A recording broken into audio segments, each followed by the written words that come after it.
and welcome back to the GorillaBiker.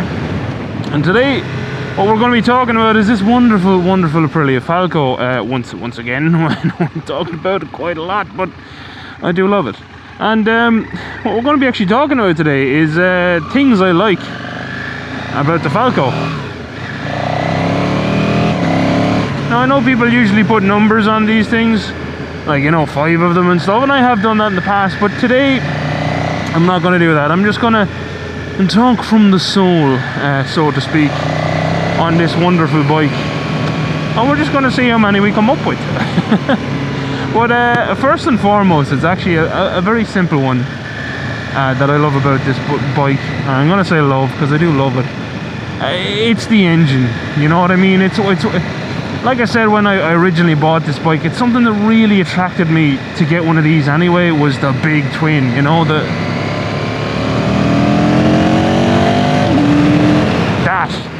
absolute raucous thing. I don't know if raucous is a word. I think I've heard it somewhere before.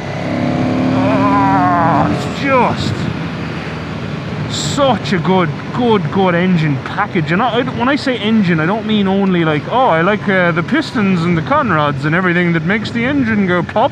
I do love those spark plugs. I mean everything about it. I mean the sound, the power delivery, just how it makes you feel. Like, oh, I think I can actually turn back down my kill time delay on my quick shifter as well. But anyway, immaterial right now. Basically, the engine, that 60-degree V-twin engine built by Rotax, the wonderfully talented Austrians.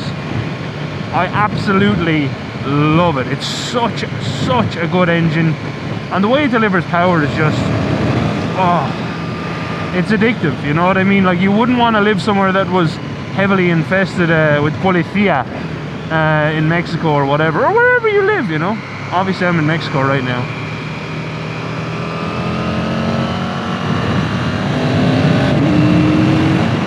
Because you could probably get yourself in trouble pretty quickly on one of these things. But yeah, I mean, that's number one, and probably one of the biggest things I do love about it is just the engine, you know. Like, this still has stock exhaust, but just, it doesn't matter. It still sounds fantastic. The induction noise is beautiful. It delivers power so nicely for the road, and it just makes you feel good, you know what I mean? This isn't a particularly fast bike or anything like that. It's fast enough, and that's kind of, I suppose, leads us on to the next point, which is kind of the simplicity of this bike is what I love. And I was recently watching a video by Baron von Grumble, who's kind of moto vlogging royalty in a way, you know, 44 teeth now, Chris. And you know, he was speaking actually about a bike of the same era as this, which was the Mille, which doesn't share an engine per se, but it's pretty close.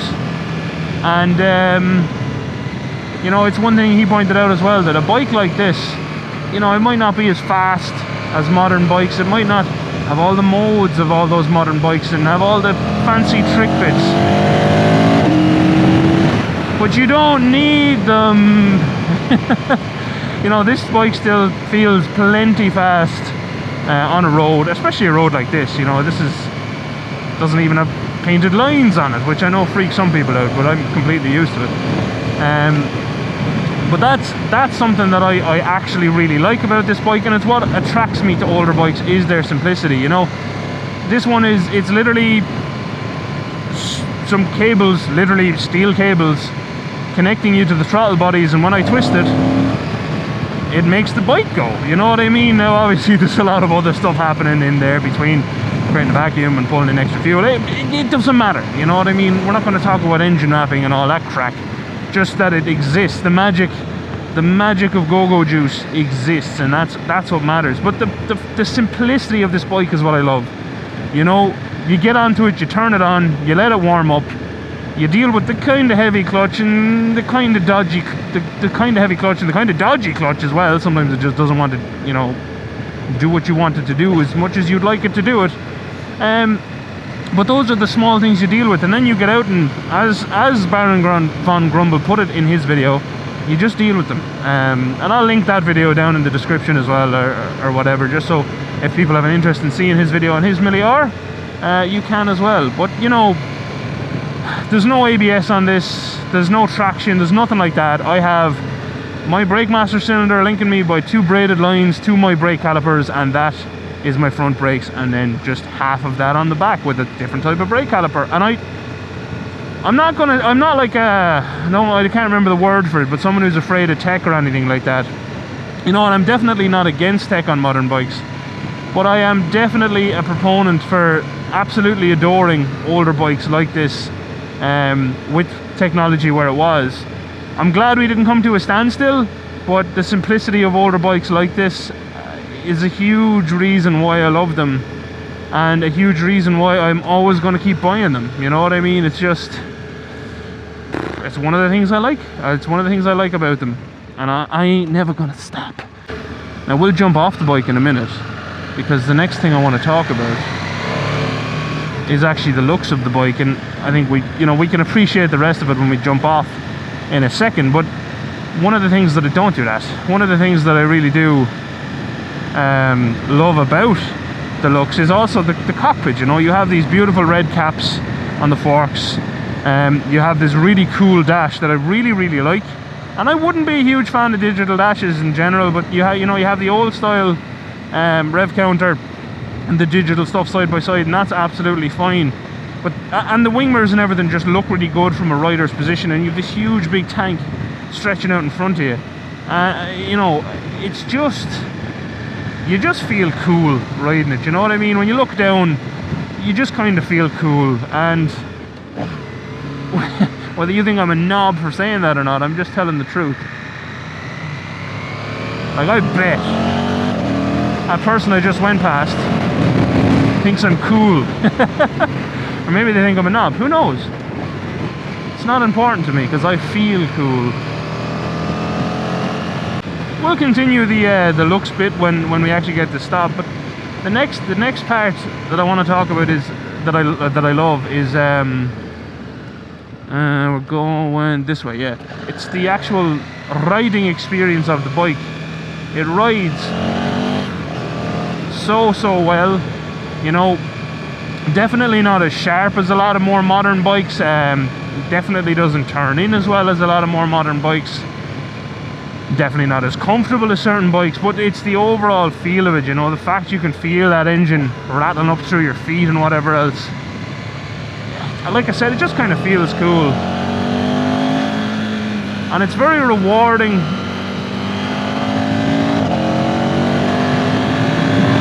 It's a very rewarding bike to ride relatively fast on public roads, you know what I mean? It's not a bike that kind of encourages you to go too fast, because it doesn't feel like a bike that, you know, wants to be doing that. It doesn't feel like a bike that's saying, oh, you know, egging you on to do stupider and stupider speeds. It's a bike that's like, yeah, I'm well capable of doing what you're doing, and you can both enjoy it. And I know that kind of feels silly, or sounds silly maybe, but I do feel that a lot of bikes have personalities. And I suppose that's what I'm trying to get at. It's the riding personality of this bike that I also really enjoy. It just rides so nice. And like I said, it's almost like it's kind of just there with you the whole time, enjoying it right along with you. That's some view, isn't it? Beautiful. Beautiful. Absolutely gorgeous. So yeah, rideability, another huge thing I love. And another thing that I have discovered that I love about this bike, and it's funny because, you know, you could say, oh, that's not the bike, really, that's just bikers. But the community around this bike is actually very healthy. And I really like, you know, everyone who's out there that's able to just jump in and talk to you. Everyone out there who's keeping, you know, kind of like aftermarket part support going and stuff. That wouldn't happen if this didn't have a kind of a fan club. So definitely the community, which is the fan club, I also kind of appreciate massively that they're there. And you know, I just wanted to mention that because I have received help from a few people during my learnings of this bike. And you know, sometimes you can get on the likes of forums or Facebook groups, you can get kind of know-it-alls, and they kind of suck a little bit.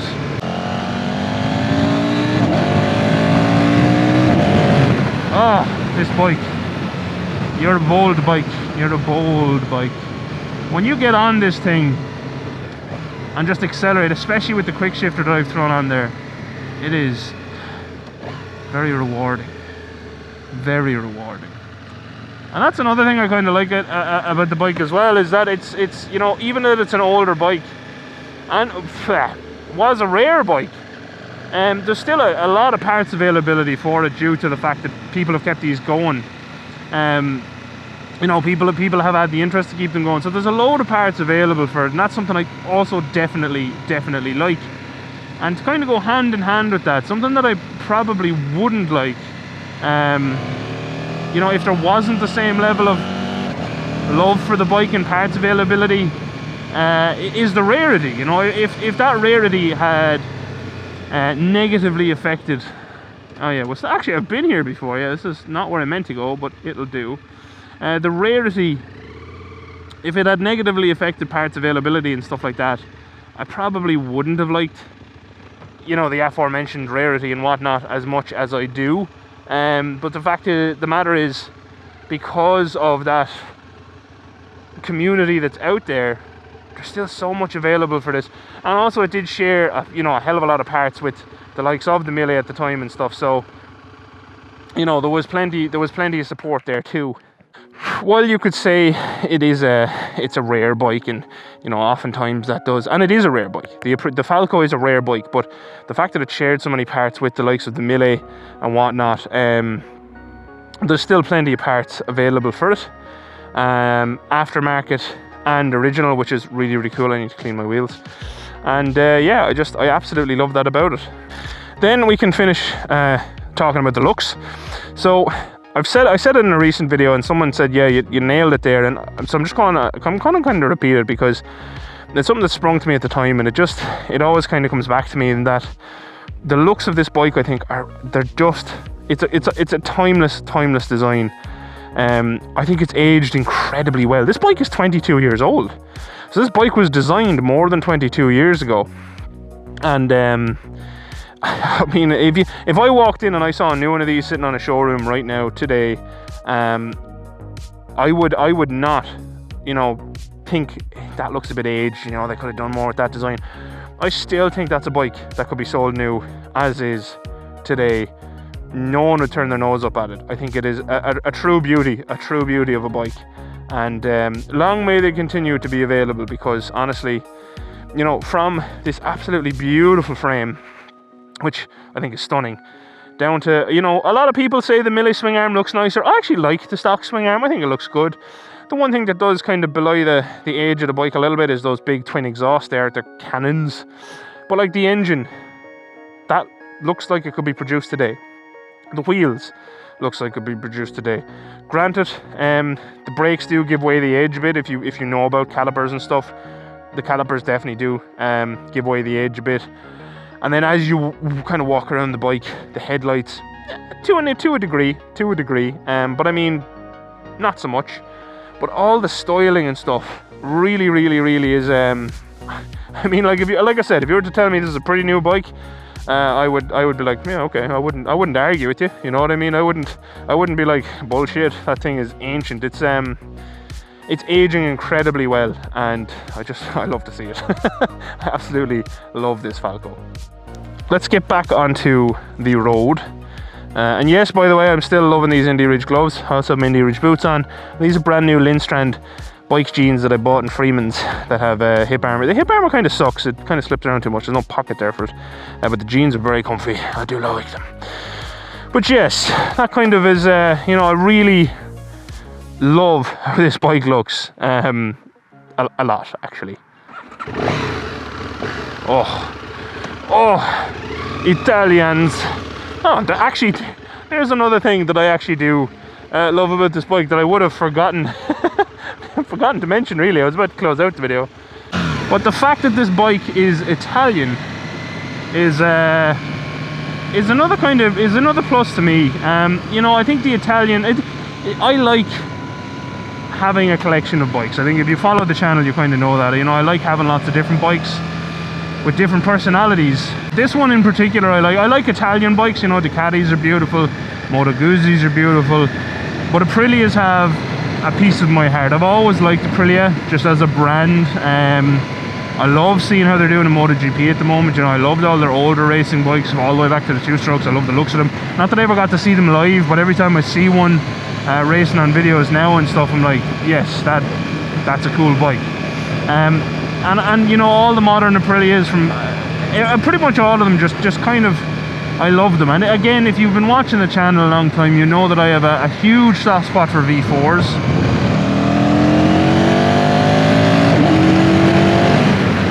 And the fact that Aprilia make an absolutely fantastic V4, probably the best sounding on the market at the moment in my opinion.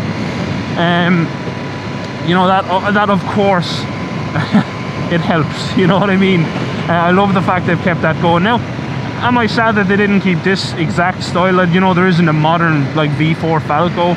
Absolutely. Am I sad that there's not a modern V-twin Falco? You know, absolutely. But you know, nothing can last forever. And the fact that these were produced at all, I definitely count as a win. You know, that's okay with me. Woo! And the last thing that I really like about these bikes is the reliability for them. You know, a lot of people kind of talk crap about a lot of older Italian motorcycles and how they're unreliable and whatnot. And I can't agree on the basis of this bike, and also I can't agree on the basis of research I've done.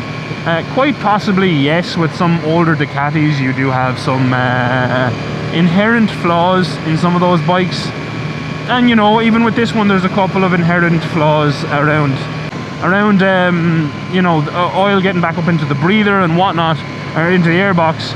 And obviously also I had my oil vent and everything, so there are a couple of design issues on the bikes. But I mean, if these bikes are looked after, I really don't think they're unreliable. If there's a couple of